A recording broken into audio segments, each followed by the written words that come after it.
ഞാൻ പെറ്റ മകനെ 2018 ജൂലൈ 2 ഒരമ്മ നിലവിളിച്ചത് ഇന്നും കേരള ജനതയുടെ മനസ്സിൽ നിന്ന് അല്ലെങ്കിൽ ഒരു അമ്മമാരുടെ മനസ്സിൽ നിന്ന് അത് പോയിട്ടില്ല. മഹാരാജാസ് കോളേജിലെ അഭിമന്യു ഇപ്പോൾ രക്തസാക്ഷിയാണ്. SDPIയും PFIയും ചേർന്ന് കൊലപ്പെടുത്തിയ ചെറുപ്പക്കാരൻ, ഒരുപാട് പ്രതീക്ഷകളുള്ള ചെറുപ്പക്കാരൻ. അവൻ്റെ കൊലയ്ക്ക് ശേഷം ആ കേസ് എവിടെ എത്തി നിൽക്കുന്നു? വിചാരണ പോലും പൂർത്തിയാക്കാത്ത ഒരു കേസ്. TP വധക്കേസുമായി ബന്ധപ്പെട്ട് TPയെ വധിച്ചതിന് ശേഷം ഒരു വർഷം കൊണ്ട്, എനിക്ക് തോന്നുന്നു UDF സർക്കാരിൻ്റെ കാലത്താണ് ഫാസ്റ്റ് ട്രാക്ക് കോടതി കൊണ്ടുവന്ന് അവിടെ ഒരു വർഷം കൊണ്ട് ആ കേസ് വിചാരണ നടത്തി പ്രതികളെ ശിക്ഷിച്ചു. പക്ഷേ ഇപ്പോഴും 6 വർഷം കഴിയുന്നു അഭിമന്യുവിൻ്റെ കേസ് ഒരിടവും എത്തിയിട്ടില്ല. ആ അമ്മയ്ക്കും ആ കുടുംബത്തിനും നീതി കിട്ടിയിട്ടില്ല എന്നുള്ളത് യാഥാർത്ഥ്യം അല്ലേ? തന്നെ എനിക്ക് തോന്നുന്നത് ഇതിനകത്ത് വളരെ സിമ്പിളായിട്ട് നമ്മൾ ഒറ്റ വാക്കിൽ പറയുകയാണെങ്കിൽ അഭിമന്യുവിനെ CPM തന്നെ അല്ലെങ്കിൽ SFI തന്നെ കുരുതി കൊടുത്തു എന്ന് വേണമെങ്കിൽ നമുക്ക് പറയാൻ പറ്റുന്ന രീതിയിലേക്കാണ് കാര്യങ്ങൾ. കാരണം എന്ന് വെച്ച് കഴിഞ്ഞിട്ടുണ്ടെങ്കിൽ ഈ വിഷയമുണ്ടാകുന്നത് 2018 ജൂലൈ 2 മഹാരാജ് കോളേജിലെ അവിടെ പറഞ്ഞു കേൾക്കുന്ന അന്ന് അതിന് നേരിട്ട് റിപ്പോർട്ടിങ്ങിന് പോയിട്ടുള്ള വ്യക്തി എന്ന നിലയിൽ അന്ന് ഞാൻ കേട്ടിട്ടുള്ളത്, ഈ മൂന്നാറിൽ നിന്ന് വട്ടവടയിൽ നിന്ന് അഭിമന്യു ഒരു ലോറിയിൽ വരുന്നു, വണ്ടി കിട്ടാത്തതുകൊണ്ട്. അതും അഭിമന്യുവിനെ വിളിച്ചു വരുത്തിയതാണ്. അവിടെ നിന്ന് വരുന്നു, ഈ കോളേജിലെത്തുന്നു. അവിടെ നിന്ന് അന്ന് ഫുട്ബോൾ കണ്ടുകൊണ്ടിരിക്കുന്നു. ആ സമയത്ത് ഈ മതിൽ നേരത്തെ തന്നെ ഈ ഈ PFIൻ്റെ ക്യാമ്പസ് ഫ്രണ്ട് പ്രവർത്തകർ ബുക്ക് ചെയ്തിട്ടുള്ളായിരുന്ന മതിലായിരുന്നു. ആ മതിൽ നിന്ന് അവരെ എഴുതാൻ വേണ്ടി തുടങ്ങി, ചുവരെഴുത്ത് തുടങ്ങി. ഈ ഘട്ടത്തിൽ അവിടെ ചുവരെഴുതാൻ പാടില്ല എന്ന് പറഞ്ഞുകൊണ്ട് SFIൻ്റെ പ്രവർത്തകർ, അത് അവർക്ക് SFIക്ക് വലിയ ആധിപത്യമുള്ള കോളേജാണ് മഹാരാജാസ് കോളേജ് എന്നുള്ളത് എല്ലാവർക്കും അറിയുന്ന കാര്യമാണ്. അവിടെ PFIൻ്റെ സംഘടനയായിട്ടുള്ള ക്യാമ്പസ് ഫ്രണ്ട് ചുവരെഴുതണ്ട എന്ന് പറഞ്ഞുകൊണ്ട് അവിടെ വരികയും അവിടെ ഒരു സംഘർഷം ഉടലെടുക്കുകയും ഈ PFIൻ്റെ പ്രവർത്തകരെ അല്ലെങ്കിൽ ഈ ക്യാമ്പസ് ഫ്രണ്ടിൻ്റെ പ്രവർത്തകരെ അവിടെ നിന്ന് SFI പ്രവർത്തകർ അടിച്ചോടിക്കുകയും ചെയ്യുന്ന സ്ഥിതി ഉണ്ടായി. അതാണ് ഈ സംഘർഷത്തിൻ്റെ ഏറ്റവും ബേസ് എന്ന് പറയുന്നത്. അവിടെ നിന്ന് അടിച്ചോടിക്കുകയും ചെയ്യുന്ന സ്ഥിതി ഉണ്ടായി. വളരെ പെട്ടെന്ന് തന്നെ ക്യാമ്പസ് ഫ്രണ്ട് PFIയുടെ നേതാക്കളെ വിവരം അറിയിക്കുകയും വളരെ പെട്ടെന്ന് തന്നെ ഒത്തുകൂടിയ നേതാക്കൾ അല്ലെങ്കിൽ ഒത്തുകൂടിയ കില്ലിംഗ് സ്ക്വാഡ് വളരെ പെട്ടെന്ന് ഒത്തുകൂടുകയും ആ കില്ലിംഗ് സ്ക്വാഡ് ഇവിടെ എത്തുകയും ഈ സംഘർഷത്തിൽ ഏർപ്പെടുകയും ചെയ്ത ഘട്ടത്തിൽ അഭിമന്യു എന്ന് പറയുന്ന ചെറുപ്പക്കാരൻ അവിടത്തേക്ക് എത്തുകയും അഭിമന്യു ഒരു വ്യക്തിയെ തടഞ്ഞു വെക്കുന്നതിൻ്റെ കൂട്ടത്തിൽ അഭിമന്യുയെ തിരിച്ചു നിർത്തി ഈ നെഞ്ചിൻ്റെ ഈ ഭാഗത്ത് കത്തി കുത്തി ഇറക്കുകയും അവിടെ നിന്ന് കത്തി ഒരു റൗണ്ട് തിരിക്കുകയും ചെയ്ത് പുറത്തെടുത്തു. അഭിമന്യുവിനെ കുത്തു കിട്ടിയത് പോലും കൂടെയുള്ളവർ അറിഞ്ഞിരുന്നില്ല എന്ന് വേണം ആദ്യം കരുതാൻ വേണ്ടിയിട്ട്. ആ മഹാരാജ് കോളേജിൻ്റെ ബാക്ക് വശത്തായിട്ടുള്ള ആ ഗേറ്റിൻ്റെ സമീപത്ത് ഇപ്പോഴും കിടക്കുന്നുണ്ട് ആ ഒരു പോസ്റ്റർ എഴുതിയിട്ടുണ്ടായിരുന്ന അല്ലെങ്കിൽ ആ ചുവരെഴുത്തി ഉണ്ടായിരുന്ന ആ ഭാഗത്ത് നമ്മൾ പോയി നിൽക്കുമ്പോൾ അന്നത്തെ സംഭവങ്ങൾ ഓർക്കുന്ന സമയത്ത് ഈ നമുക്ക് മനസ്സിലാക്കുന്ന വിഷയം കഴിഞ്ഞാൽ അന്ന് അവിടെ ഉണ്ടായിരുന്ന ആ SFI പ്രവർത്തകരോട് ചോദിച്ചറിഞ്ഞിൽ നിന്ന് മനസ്സിലാക്കാൻ സാധിച്ചത് ഈ കുത്തു കിട്ടിയ അഭിമന്യുവിനെ കൂടെ പിടിച്ച് കുറച്ച് സെക്കൻഡുകൾക്ക് ശേഷമാണ് അവിടെ നിന്ന് ബ്ലീഡിങ് പോലും ഉണ്ടായത് എന്നാണ്. ബ്ലീഡിങ് ഉണ്ടായ സമയത്ത് ഇത് എന്ത് പറ്റിയതാണ് എന്ന് പോലും മനസ്സിലാക്കാൻ വേണ്ടി കഴിഞ്ഞില്ല. ആ അഭിമന്യുവിൻ്റെ തൊട്ടടുത്തുള്ള ഗവൺമെൻറ് ആശുപത്രി, ജനറൽ ആശുപത്രി തൊട്ടടുത്താണ്. ജനറൽ ആശുപത്രിയിലേക്ക് കൊണ്ടുപോയി അവിടത്തേക്ക് എത്തിക്കുന്ന ഘട്ടത്തിൽ അവിടെ നിന്നാണ് മനസ്സിലാക്കുന്നത് ഇതിങ്ങനെ കുത്തു കിട്ടിയതാണ് എന്ന് പോലും മനസ്സിലാക്കുന്നത്. അതായത് പുറത്ത് വലിയ തരത്തിലുള്ള മുറിവ് പോലും ഇല്ലാതെ ആ കത്തിയുടെ ഈ പറയുന്ന ഈ 2 ഇഞ്ചോ അത്രയും ഒരു വലിപ്പത്തിൽ മാത്രം കുത്തി ഇറക്കി അവിടെ നിന്ന് ഒരു തിരിച്ച രീതിയിലായിരുന്നു അന്ന് പോസ്റ്റ്മോർട്ടം ചെയ്ത ഡോക്ടർമാരെ പിന്നീട് പറഞ്ഞത്. ആ ഒരു കൊലപാതകത്തിൻ്റെ ശൈലിയാണ് ഞാൻ പറഞ്ഞത്. അത്തരത്തിൽ ക്രൂരമായ ഒരു കൊലപാതകം നടത്തി അത് നമ്മളെയൊക്കെ സംബന്ധിച്ചിടത്തോളം വലിയ വേദനയായിരുന്നു. പിറ്റേന്ന് ഈ കൊലപാതകം നടന്നതിൻ്റെ പിറ്റേന്ന് രാവിലെ തന്നെ ഒരു 6 മണി 6:30 കൂടി തന്നെ ആ ക്യാമ്പസിലേക്ക് എത്തിയ ഒരു മാധ്യമപ്രവർത്തകനാണ് ഞാൻ. അന്ന് ഞങ്ങൾ ഈ സംഭവം നടന്നതിൻ്റെ സൈഡിൽ തന്നെ നേരെ റോഡിൻ്റെ ഓപ്പോസിറ്റ് ഒരു ഷോപ്പിൻ്റെ CCTV ഈ ഭാഗത്തേക്ക് തിരിച്ചു വെച്ച രീതിയിലേക്ക് അതിൻ്റെ ക്യാമറ തിരിച്ചു വെച്ച നിലയിൽ ഉണ്ടായിരുന്നു. ആ CCTV ഏറ്റവും ആദ്യം സ്പോട്ട് ചെയ്യുന്നത് ഞാൻ ഉൾപ്പെടെ ഉള്ള 2-3 മാധ്യമപ്രവർത്തകർ, അന്ന് റിപ്പോർട്ടർ ചാനലിലുണ്ടായിരുന്ന സഹിൻ ആൻ്റണിയും ഞാനൊക്കെയാണ് അത് കാണുന്നത്. അങ്ങനെ നമ്മൾ കാണുകയും അപ്പോൾ തന്നെ അതിൻ്റെ വിഷ്വൽസ് എടുത്തു കഴിഞ്ഞാൽ ഇതിനകത്ത് എന്താണ് സംഭവിച്ചതെന്ന് മനസ്സിലാവുമല്ലോ എന്ന് വിചാരിച്ച് ഞങ്ങൾ ആ കട തുറക്കുന്നവരെ കാത്തിരിക്കുന്ന നിലയിലേക്ക് പോയപ്പോൾ പോലീസുകാർ ആ കടയുടെ ഓണറെ വീട്ടിൽ പോയി കൊണ്ടുവന്ന് അതിൻ്റെ ഹാർഡ് ഡിസ്ക് എടുത്ത് കൊണ്ടുപോവുകയും മാധ്യമപ്രവർത്തകർക്ക് അന്ന് ആ വിഷ്വൽ നൽകുകയും ചെയ്തില്ല. അന്ന് ആ വിഷ്വൽ പുറത്ത് വന്നു കഴിഞ്ഞാൽ അന്ന് അവിടെ നടന്നത് എന്തായിരുന്നു എന്നുള്ളത് മനസ്സിലാക്കാൻ വേണ്ടി സാധിക്കും. ഇത് എത്രത്തോളം പ്ലാൻഡ് ആയിരുന്നു ആ കൊലപാതകം എന്നുള്ളതും ആ കൃത്യമായി അതിനകത്ത് പങ്കെടുത്ത ആൾക്കാരെ എന്തായിരുന്നു എന്നുള്ളതും മാധ്യമപ്രവർത്തകർ അറിയാൻ പറ്റും.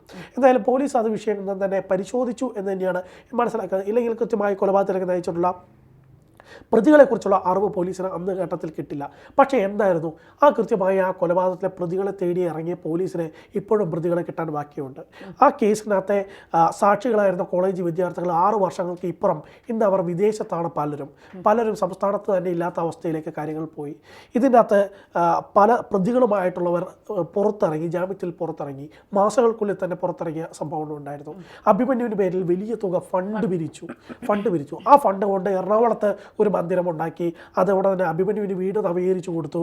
അഭിമന്യുവിൻ്റെ നാട്ടിൽ ഒരു വായനശാല ഉണ്ടാക്കി. അങ്ങനെ കുറച്ച് സംഭവങ്ങൾ ചെയ്തെങ്കിലും ആ ബാക്കിയുള്ള തുകകൾ അവിടെ കിടപ്പുണ്ട്. ആ തുക എവിടെയാണ് എന്നുള്ളത് ഇപ്പോഴും നമുക്ക് ചോദിച്ചതാണ്. നമുക്ക് അവരുടെ ഇടത്തിലേക്ക് കയറി ആ തുക എവിടെയുണ്ടെന്ന് ചോദിച്ചു കഴിഞ്ഞാൽ നമ്മുടെ വീട്ടിലും മറ്റേ ഇന്നോവ വരാൻ സാധ്യതയുള്ളതുകൊണ്ട് നമുക്ക് ചോദിക്കാൻ പറ്റില്ല. ഓക്കെ, അതവിടെ നിൽക്കട്ടെ. അതവിടെ നിൽക്കുമ്പോൾ തന്നെ ഇപ്പോൾ 6 വർഷമായി. തന്നെയാണ് കഴിഞ്ഞ മാസമായിരുന്നു, അതായത് ഇപ്പോൾ ജൂലൈ 2-ാം തീയതിയായിരുന്നു ആ സംഭവം ഉണ്ടായത്. കഴിഞ്ഞ ജൂലൈ 2-ാം തീയതി മാരാസ് കോളേജിൽ അത് സംബന്ധിച്ചുള്ള രക്തസാക്ഷി അനുസ്മരണ പരിപാടികളൊക്കെ ഉണ്ടായിരുന്നു. എനിക്കൊരു ആഗ്രഹം ഉണ്ടായിരുന്നു അന്ന് അവിടെ പോയിട്ട് അവിടെ നിന്ന് നേതാക്കളോട് ചോദിക്കാൻ വേണ്ടിയിട്ട്, നിങ്ങൾക്ക് ഈ അഭിമന്യുവിൻ്റെ ഈ രക്തസാക്ഷ്യത്തിൽ അല്പമെങ്കിലും അവരോട് കൂറുണ്ടെങ്കിൽ എന്തുകൊണ്ടാണ് ഒരു ഫാസ്റ്റ് ട്രാക്ക് കോടതി ഉണ്ടാക്കി ഈ കേസ് ഫാസ്റ്റ് ട്രാക്ക് കോടതിയിലേക്ക് മൂവ് ചെയ്യാത്തത് എന്ന് ചോദിക്കണമെന്ന് എനിക്ക് ആഗ്രഹം ഉണ്ടായിരുന്നു. പക്ഷേ അവിടെ പോയി ചോദിച്ചു കഴിഞ്ഞാൽ പിന്നെ തിരിച്ച് ജീവനോടെ വരാൻ പറ്റുമോ എന്നുള്ളത് എനിക്ക് അറിയില്ലാത്തതുകൊണ്ട് മാത്രമാണ് ഞാൻ പോകാതിരുന്നത്. തന്നെ പറഞ്ഞു വന്നതിനകത്ത് ഒരു പ്രധാനപ്പെട്ട കാര്യമുണ്ട്. ടി പി കേസും ഇതേപോലെ തന്നെ സമാനമായി തന്നെ ടി പി കേസ് നടന്നതിൻ്റെ തൊട്ടടുത്ത ദിവസങ്ങൾ തന്നെ ഈ കോഴിക്കോട് ഞാൻ റിപ്പോർട്ടിങ്ങിന് പോകാൻ വേണ്ടിയും അന്ന് ജീവൻ ടിവിയുടെ കോഴിക്കോട് ബ്യൂറോയുടെ ഇൻചാർജ് ഏറ്റെടുക്കാൻ വേണ്ടി കഴിഞ്ഞിട്ടുള്ള ഒരു കാലഘട്ടത്തിലൂടെ പോയിട്ടുള്ളതാണ്. അതുകൊണ്ട് തന്നെ ഈ കേസിൻ്റെ ഡീറ്റെയിൽസും എനിക്കറിയുന്നതാണ്. ഈ കേസിനകത്ത് ടി പിയുടെ വീട്ടിൽ പോകാനും ആ ഘട്ടത്തിന് ശേഷം അവരുമായിട്ടൊക്കെ അടുത്ത് ഇടപെടാനും ഒക്കെ കഴിഞ്ഞിട്ടുള്ള വ്യക്തിയാണ്. അവിടെ കാണിച്ച ഒരു നീതി, അതായത് UDF സർക്കാർ ടി പിയുടെ കുടുംബത്തോട് കാണിച്ച ഒരു നീതി ഇവിടെ എന്തായാലും LDF സർക്കാർ, പിണറായി സർക്കാർ, SFIയിലൂടെ വളർന്നു വന്ന ഒട്ടേറെ പേർ മന്ത്രിസഭയിൽ ഉള്ള ഒരു സാഹചര്യം നിലനിൽക്കുമ്പോൾ അത്തരം ഒരു രക്തസാക്ഷിയുടെ കുടുംബത്തോട് കാണിക്കേണ്ട അനീതി തന്നെയാണ് ഇപ്പോൾ കാണിച്ചിട്ടുള്ളതെന്ന് നമുക്ക് നിസ്സംശയം പറയാം. ഇല്ലെങ്കിൽ ഇപ്പോഴത്തെ ഇനി ഉണ്ടാകാൻ പോകുന്ന ഒരു കാര്യം ഞാൻ പറയാം. ധന്യ, ഈ കേസിൻ്റെ അകത്ത് ഒട്ടേറെ കോടതി രേഖകൾ കാണാതെ പോയി എന്ന് പറയുന്നു. പോലീസ് സ്റ്റേഷനിൽ ഇത് സംബന്ധിച്ചുള്ള ഒട്ടേറെ രേഖകൾ കാണാതെ പോയി എന്ന് പറയുന്നു. അതിൻ്റെ അന്വേഷണം എവിടെയും എത്തിയിട്ടില്ല. പ്രതികളെ പിടിക്കാനുള്ള സാഹചര്യം ഇനിയില്ല. അല്ലെങ്കിൽ അവർ ജാമ്യം എടുത്ത് പോയവർ ഇപ്പോൾ കൃത്യമായി വന്ന് ഒപ്പിടുന്നുണ്ടോ എന്നുള്ള കാര്യം നമുക്കറിയത്തില്ല. സാക്ഷികൾ ഇപ്പോൾ എവിടെ ഉണ്ടെന്ന് അറിയത്തില്ല. സാക്ഷികൾ ഇനി കൂറ് മാറുമോ ഇല്ലയോ എന്നുള്ളത് അറിയത്തില്ല. കാരണം അന്ന് അവിടെ ഉണ്ടായിരുന്ന മാനസികാവസ്ഥയൊന്നും അല്ല ഇന്ന്. പലപ്പോഴും പലരും കുടുംബമായിട്ടൊക്കെ ജീവിക്കുകയാണ്. ഇപ്പോൾ അതിനെതിരെ സാക്ഷി പറയാൻ പോയി കഴിഞ്ഞാൽ ആരുടെയെങ്കിലും ജീവിതത്തിന് ബുദ്ധിമുട്ടുണ്ടാകുമോ എന്നുള്ള അറിയില്ല. അതുകൊണ്ട് പലപ്പോഴും ചിലപ്പം അതിന് സാക്ഷി പറയാൻ വരാൻ പറ്റാത്ത സാഹചര്യമുള്ള പല ആൾക്കാരുണ്ടാകാം. ഈ സാഹചര്യങ്ങളൊക്കെ നിലനിൽക്കുന്ന സാഹചര്യത്തിൽ ഇപ്പോൾ ഈ കേസ് പരിഗണിക്കേണ്ടത് നമ്മുടെ ഹണിയം വർഗീസിൻ്റെ ബെഞ്ചിലാണെന്നാണ് ഞാൻ മനസ്സിലാക്കുന്നത് സാധിക്കുന്നത്. ഹണിയം വർഗീസിൻ്റെ ബെഞ്ചിൻ്റെ അകത്ത് ഒരിക്കലും തീരാത്ത ഒരു കേസ് നടന്നുകൊണ്ടിരിക്കുകയാണ്. ആ കേസ് തനിക്ക് പറയാം, ദിലീപിൻ്റെ കേസ്. ആ ദിലീപിൻ്റെ കേസ് നടന്നുകൊണ്ടിരിക്കുകയാണ്. ആ കേസ് തീർന്നിട്ട് വേണം ഈ കേസ് എടുക്കാനെന്നാണ് ഞാൻ മനസ്സിലാക്കുന്നത്. ചിലപ്പോൾ തെറ്റായിരിക്കാം, ശരിയായിരിക്കാം. എങ്കിലും എൻ്റെ പ്രാഥമികമായിട്ടുള്ള അറിവ് വെച്ച് ഈ കേസ് തീർന്നാൽ മാത്രമേ ഈ കേസ് എടുക്കുള്ളൂ. ആ കേസ് എന്ന് തീരുമെന്ന് തന്നെ വിശ്വസിക്കുന്നു. ആ കേസ് എന്തായാലും ഈ നൂറ്റാണ്ടിൽ തീരാൻ സാധ്യതയില്ല. അപ്പം ദിലീപിൻ്റെ ആ കേസ് തീർന്നിട്ട് വേണം ഈ കേസ് എടുക്കാൻ വേണ്ടി. തീർച്ചയായിട്ടും അഭിമന്യുവിൻ്റെ കേസിൻ്റെ കാര്യത്തിൽ അല്ലെങ്കിൽ അഭിമന്യുവിൻ്റെ വിഷയത്തിൽ ഇടപെടേണ്ടവർ SFIക്കാരാണ് അല്ലെങ്കിൽ സംസ്ഥാന സർക്കാരാണ്.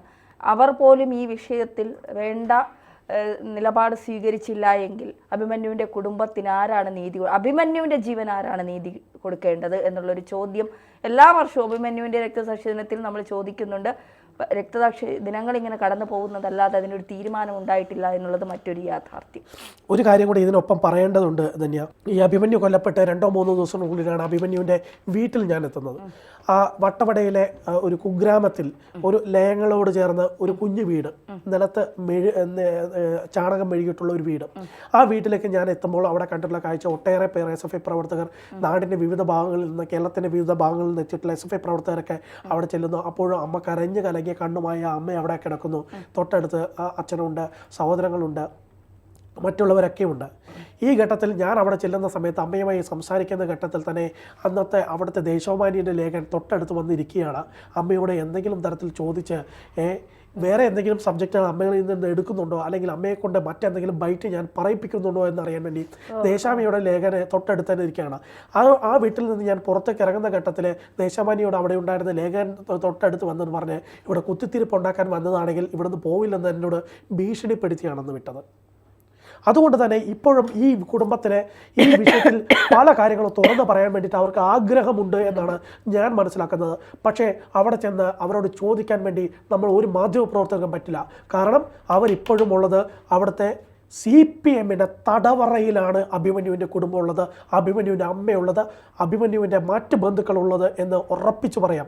അല്ലെങ്കിൽ CPM തടവറയിൽ അല്ലെങ്കിൽ അഭിമന്യുവിൻ്റെ കുടുംബത്തിന് അവർക്ക് തുറന്നു വന്ന് പറയാനുള്ള സാഹചര്യം ഉണ്ടാകേണ്ടതാണ്. ഇത്രയും വർഷമായിട്ടും തൻ്റെ മകനെ കൊന്നവർക്ക് ഇപ്പോൾ പുറത്തോടെ ഇറങ്ങി നടക്കുന്നില്ലേ? അവരെ ഉള്ളിലിടാൻ എന്തുകൊണ്ട് കഴിയുന്നില്ല? എന്തുകൊണ്ട് ഒരു ഫാസ്റ്റ് ട്രാക്ക് കോടതി കൊണ്ടുവന്നുകൂടാ? എന്തുകൊണ്ട് ഇതിൻ്റെ വിചാരണ ആരംഭിച്ചുകൂടാ? വിചാരണ ആരംഭിച്ചിട്ടില്ല തന്നെയാ, വിചാരണ മധ്യത്തിലല്ല, വിചാരണ ആരംഭിച്ചിട്ടില്ല. അതാണ് പോയിന്റ്. എന്തുകൊണ്ട് നടത്തിക്കൂടാ? ഇത്രയും ഒരു സർക്കാർ, പിണറായി സർക്കാർ ഒപ്പമുണ്ട് അല്ലെങ്കിൽ കൂടെയുണ്ട്, എല്ലാം ശരിയാക്കും എന്നൊക്കെ പറഞ്ഞ് ഈ സർക്കാരിന് ഇത് ചെയ്യാൻ വേണ്ടിയുള്ള ചങ്കൂറ്റമില്ലേ എന്ന് ചോദിക്കാൻ വേണ്ടി ആ അമ്മയ്ക്ക് മനസ്സിലുണ്ടാകും. പക്ഷേ അമ്മയ്ക്ക് ഇത് എവിടെ പറയണമെന്ന് അറിയില്ല. നമ്മളെപ്പോലെ ഫേസ്ബുക്കിൽ എഴുതാൻ വേണ്ടിയിട്ട് അമ്മയ്ക്ക് ഫേസ്ബുക്ക് ഉണ്ടോ എന്ന് എനിക്കറിയില്ല. പക്ഷേ നമ്മളെപ്പോലെ ഏതെങ്കിലും മാധ്യമപ്രവർത്തകരെ വിളിച്ച് പറയാൻ വേണ്ടിയിട്ട് അത്തരത്തിലുള്ള മാധ്യമപ്രവർത്തകരുമായി അവർക്ക് ബന്ധമുണ്ടോയെന്ന് അറിയില്ല.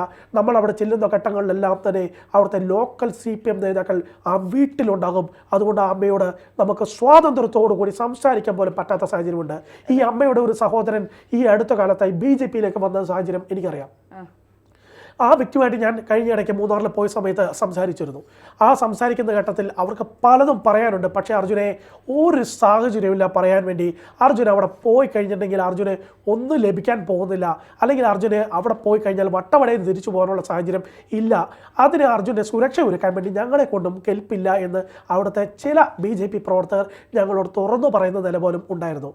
അപ്പോൾ തന്നെ ആലോചിക്കണം എവിടെ എത്തി നിൽക്കുന്നു ഈ അവസ്ഥ എന്നുള്ളത്. 6 വർഷം കഴിഞ്ഞു. ഇനിയും സർക്കാരിൻ്റെ മുന്നിൽ ചാൻസ് ഉണ്ട്. ഈ അമ്മേനെ കൊണ്ട് ഇത് ഫാസ്റ്റ് ട്രാക്ക് കോടതിക്ക് കൊടുപ്പിക്കണം എന്ന രീതിയിലേക്ക് മാറ്റണമെന്ന് സർക്കാരിന്റെ മുന്നിലേക്ക് ഒരു നിവാദനം. ക്യാമ്പസ് ഫ്രണ്ടുമായിട്ട് സർക്കാർ നല്ല ബന്ധത്തിലല്ലേ? അല്ല, പല സ്ഥലത്തും ക്യാമ്പസ് ഈ STPI ചേർന്ന് ഭരിക്കുന്ന സാഹചര്യങ്ങളൊക്കെ ഉണ്ട്. അതൊന്നും കാണാതെ പോയിക്കൂടാ. അതെ, അതുകൊണ്ട് അവരെ പ്രതികളാക്കിക്കൊണ്ട് അല്ലെങ്കിൽ അവരിൽ ഉള്ളവരെ പ്രതികളാക്കിക്കൊണ്ട് സർക്കാർ എന്തായാലും ഈ കേസ് മുന്നോട്ട് കൊണ്ടുപോയില്ല. കുടുംബത്തിന് നീതി കിട്ടില്ല എന്ന് വിശ്വസിക്കുന്ന ഒരാളാണ് ഞാൻ. ഒരു കാര്യം കൂടെ ഞാൻ ചേർത്ത് പറയാം നിർത്തുന്നതിന് മുമ്പായിട്ട്. PFIന്റെ നിരോധനത്തിന് കാരണമായ ഘടകങ്ങളിൽ ഒരു ഘടകം എന്ന് പറയുന്ന അഭിമന്യുവിന്റെ കേസും കൂടെ അന്നത്തെ ആ ഒരു നിരോധന ഉത്തരവിനകത്ത് തന്നെ ഉണ്ടായിരുന്നു. തന്നെ ശ്രദ്ധിച്ചിരുന്നില്ല. അപ്പോൾ ഇത് എല്ലാം ചേർത്ത് വെച്ചിട്ടാണ് കേന്ദ്ര സർക്കാരും BJP-യും ഈ വിഷയത്തെ, ഈ PFI എന്ന് പറയുന്ന നരഭോജികളെ നിരോധിക്കുന്നത്. എന്നിട്ടും അതിനോട് ചേർന്ന് നിൽക്കുന്ന ഒരു സമീപനം രാഷ്ട്രീയമായി പോലും കേരളത്തിലെ CPM-ന് എടുക്കാൻ പറ്റിയിട്ടില്ലെങ്കിൽ വളരെ കൃത്യമായി അണ്ടർലൈനിട്ട് പറയാം ധന്യ, PFI നിരോധനത്തിൽ കേരളത്തിലെ CPM-നും അതോടൊപ്പം തന്നെ പിണറായി വിജയനും സങ്കടമുണ്ട് എന്ന് തന്നെ പറയാതിരിക്കാൻ വയ്യ. എന്തായാലും ഈ ഒരു SFI എന്ന് പറയുന്ന യുവജന സംഘടനയിലേക്ക് വരുന്നവർ തീർച്ചയായിട്ടും അഭിമന്യുവിൻ്റെയൊക്കെ ഒരു ചരിത്രം പഠിച്ചിട്ട് വരുന്നത് നന്നായിരിക്കും. കാരണം നിങ്ങൾ പോയാൽ നഷ്ടം നിങ്ങളുടെ കുടുംബത്തിന് മാത്രമാണ്. പാർട്ടി നിങ്ങൾ ഏറ്റെടുക്കുമെന്നോ അല്ലെങ്കിൽ പാർട്ടി നിങ്ങളെ കൊന്നവരെ പിടിച്ച് ഉടൻ തന്നെ ജയിലിൽ അടയ്ക്കുമെന്നോ അവർക്ക് ശിക്ഷ വാങ്ങിക്കൊടുക്കുമെന്നൊക്കെയുള്ള തെറ്റിദ്ധാരണയുണ്ടെങ്കിൽ അത് വെറും തെറ്റിദ്ധാരണ മാത്രമാണ്. ഒരിക്കലും പാർട്ടിക്ക് മറ്റു നിങ്ങളൊരു രക്തസാക്ഷി മാത്രമാണ് പാർട്ടിക്ക്. അതിലപ്പുറം പാർട്ടിക്ക് നിങ്ങൾ ആരുമല്ല എന്നുള്ളത് അഭിമന്യുവിലൂടെ തിരിച്ചറിഞ്ഞാൽ നല്ലത്.